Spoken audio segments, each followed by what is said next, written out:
Selamat pagi Bapak Ibu yang terkasih dalam Tuhan. Mari kita mengawali pagi hari ini dengan firman Tuhan. Sebelumnya kita berdoa. Bapa di surga, kami mengucap syukur karena Engkau selalu menjaga, melindungi kami hingga kami ada sampai saat pagi hari ini. Sebentar kami hendak mengawali segala aktivitas kami dengan firman-Mu. Mari Tuhan jamah kami, beri kami hikmat-Mu agar kami mengerti kehendak-Mu lewat kebenaran firman-Mu. Terima kasih Tuhan Yesus, kami sambut kebenaran firman-Mu dalam nama Tuhan Yesus Kristus. Haleluya, amin. Pagi hari ini tema yang diberikan kepada saya adalah mengenai penyembahan. Kita baca Yohanes 4 ayat 23. Demikian bunyi firman Tuhan.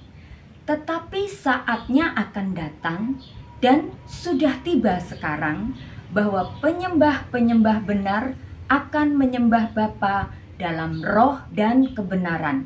Sebab Bapa menghendaki penyembah-penyembah demikian. Puji Tuhan, kita diciptakan oleh Tuhan di dunia ini. Tuhan menghendaki kita menjadi penyembah-penyembah. Lalu pertanyaannya adalah, apa itu penyembahan? Ahli antropologi mengatakan demikian. Penyembahan adalah dorongan universal yang dirancang Tuhan dan ditaruh di dalam diri manusia.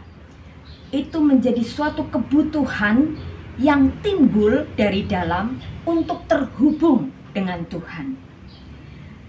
Rick Warren dalam bukunya The Purpose Driven Life mengatakan, apapun yang Anda lakukan yang mendatangkan kesenangan untuk Tuhan adalah tindakan penyembahan.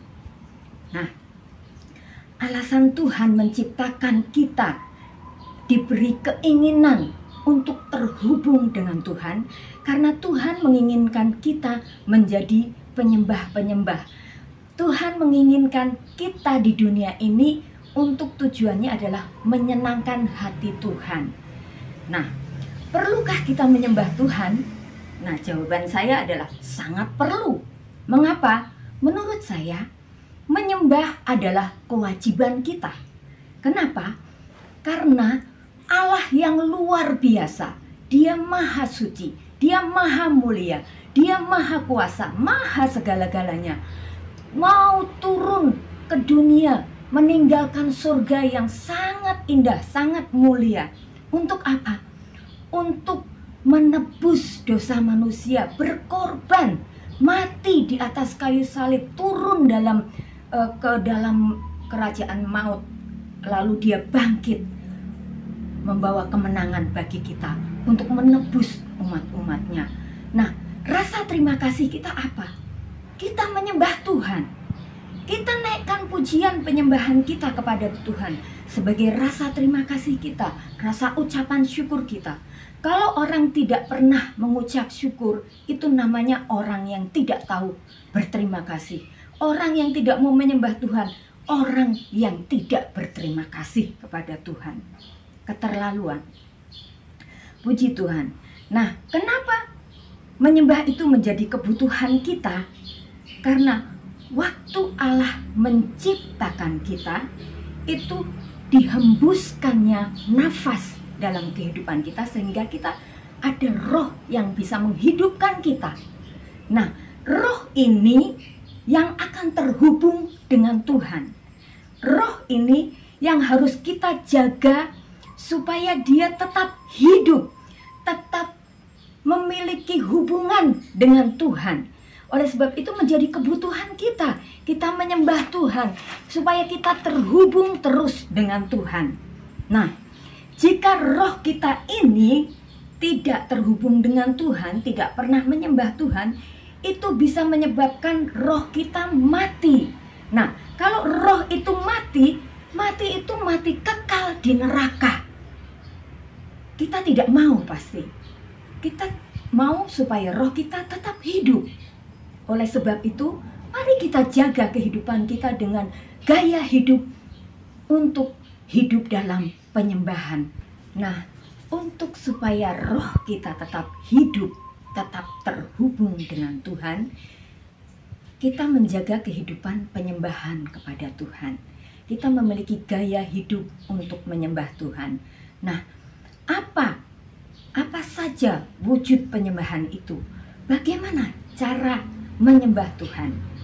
Tentu kita kepengen supaya roh kita tetap hidup dan terhubung dengan Tuhan, agar kita hidup kekal di surga, bukan hidup dalam kekekalan di neraka, jadi mati rohani. Nah, ingat tadi firman Tuhan mengatakan penyembahan adalah segala yang kita lakukan yang mendatangkan kesenangan untuk Tuhan. Jadi tidak untuk kepentingan kita, tapi untuk Tuhan. Penyembahan itu untuk Tuhan, bukan untuk kepentingan kita. Yang pertama adalah kebaktian. Pasti di dalam kebaktian kita berharap bertemu dengan Tuhan, kita bersekutu dengan Tuhan, kita menikmati hadirat Tuhan, kita menyembah Tuhan. Itu adalah satu wujud penyembahan kita. Yang kedua, kita di rumah, kita bisa memuji Tuhan, entah apapun aktivitas kita, mungkin sambil memasak kalau ibu rumah tangga, atau mungkin bapak-bapak yang sedang bekerja, bisa dalam bekerja sambil memuji Tuhan, sambil menyembah Tuhan. Dan ingat, Kolose 3 ayat 23 mengatakan demikian.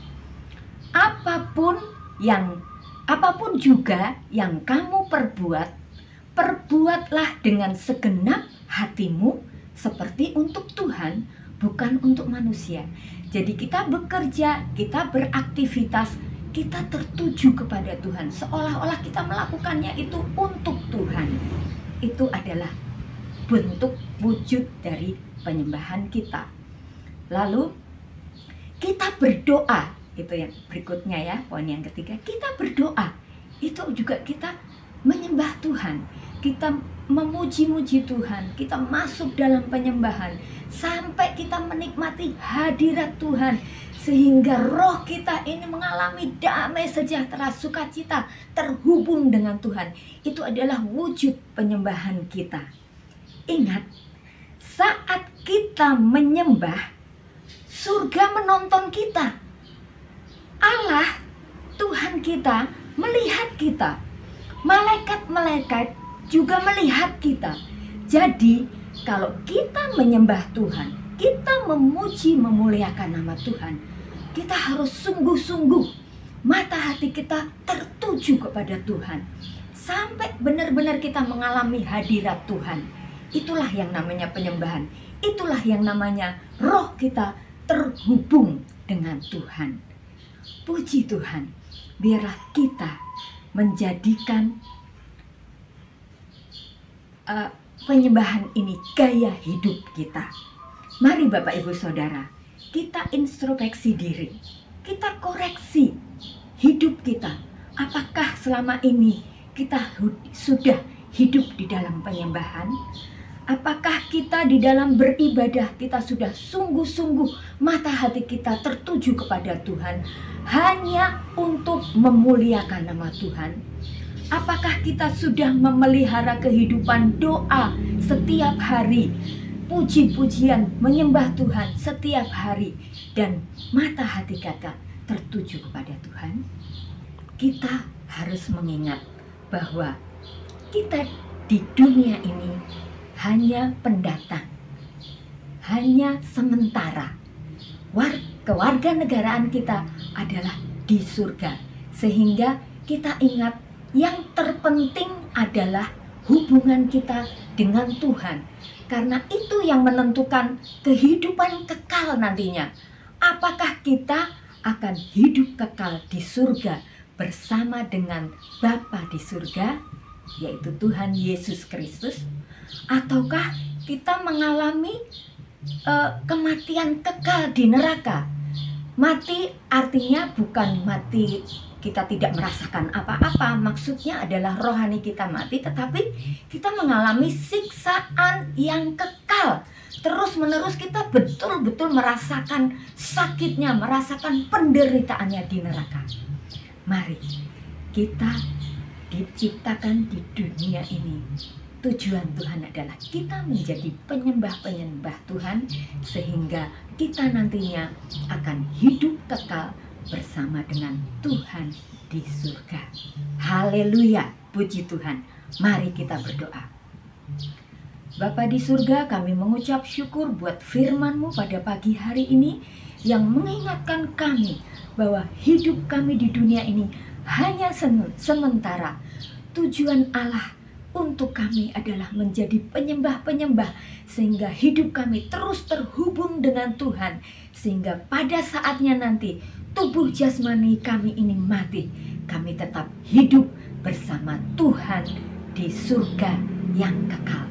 Kami aminkan firman Tuhan pada pagi hari ini. Terima kasih Tuhan, biarlah Engkau terus perbaharui hidup kami, agar kami terus ada di dalam Tuhan, terus ada di dalam penyembahan, sehingga hidup kami menyenangkan hati Tuhan dan berkenan di dalam Tuhan. Dalam nama Tuhan Yesus Kristus kami mengucap syukur dan berdoa. Haleluya, amin. Puji Tuhan, selamat pagi, selamat beraktivitas. Tuhan Yesus memberkati.